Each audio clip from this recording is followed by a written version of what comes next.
दोस्तों, एक दिन की बात है। सती यशोदा जी अपने प्यारे लल्ला को गोद में लेकर दुलार कर रही थी। सहसा श्री कृष्ण चट्टान के समान भारी बन गए। वे उनका भार ना सह सकी। उन्होंने भार से पीड़ित होकर श्री कृष्ण को पृथ्वी पर बैठा दिया। इस नई घटना से वे अत्यंत चकित हो गईं और भगवान पुरुषोत्तम का स्मरण करके घर के काम में लग गईं।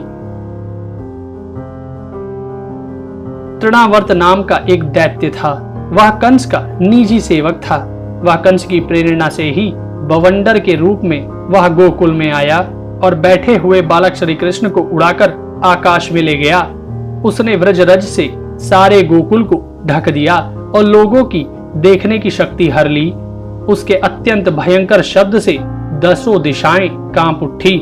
सारा व्रज 2 घड़ी तक रज और तम से ढका रहा।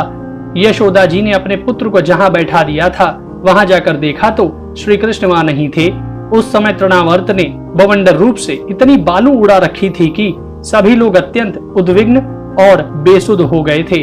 उन्हें अपना पराया कुछ भी नहीं सूझ रहा था और जोर की आंधी और धूल की वर्षा में अपने पुत्र का पता ना पाकर यशोदा को बड़ा शोक हुआ। वे अपने पुत्र की याद करके बहुत ही दीन हो गईं और बछड़े के मर जाने पर गाय की जो दशा हो जाती है वही दशा उनकी हो गई।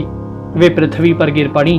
बवंडर के शांत होने पर जब धूल की वर्षा का वेग कम हो गया तब यशोदा जी के रोने का शब्द सुनकर दूसरी गोपियां वहां दौड़ आईं। श्री कृष्ण को ना देखकर उनके हृदय में भी बड़ा संताप हुआ। वे फूट फूट कर रोने लगी। इधर तृणावर्त बवंडर रूप से जब भगवान श्री कृष्ण को आकाश में उठा ले गया तब उनके भारी बोझ को ना संभाल सकने के कारण उसका वेग शांत हो गया। वह अधिक चल ना सका। तृणावर्त अपने से भी भारी होने के कारण श्री कृष्ण को नीलगिरी की चट्टान समझने लगा। उन्होंने उसका गला ऐसा पकड़ा कि वह उस अद्भुत शिशु को अपने से अलग नहीं कर सका। भगवान ने इतने जोर से उसका गला पकड़ रखा था कि वह असुर निश्चेष्ट हो गया। उसकी आंखें बाहर निकल आईं, बोलती बंद हो गई, प्राण पखेरु उड़ गए और बालक श्री कृष्ण के साथ वह व्रज में गिर पड़ा। वहां की स्त्रियां इकट्ठी होकर रो रही थीं। उन्होंने देखा कि वह विकराल दैत्य आकाश से एक चट्टान पर गिर पड़ा और उसका एक एक अंग चकनाचूर हो गया। ठीक वैसे ही जैसे भगवान शंकर के बाणों से आहत हो त्रिपुरासुर गिरकर चूर चूर हो गया था। भगवान श्री कृष्ण उसके वक्ष स्थल पर लटक रहे थे। यह देखकर गोपियां विस्मित हो गईं।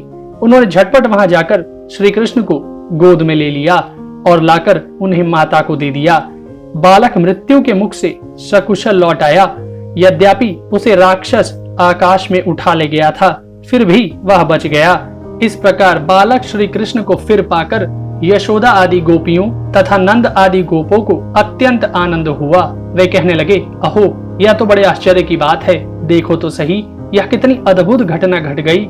यह बालक राक्षस के द्वारा मृत्यु के मुख में डाल दिया गया था परंतु फिर भी जीता जागता आ गया और उस हिंसक दुष्ट को उसके पाप ही खा गए।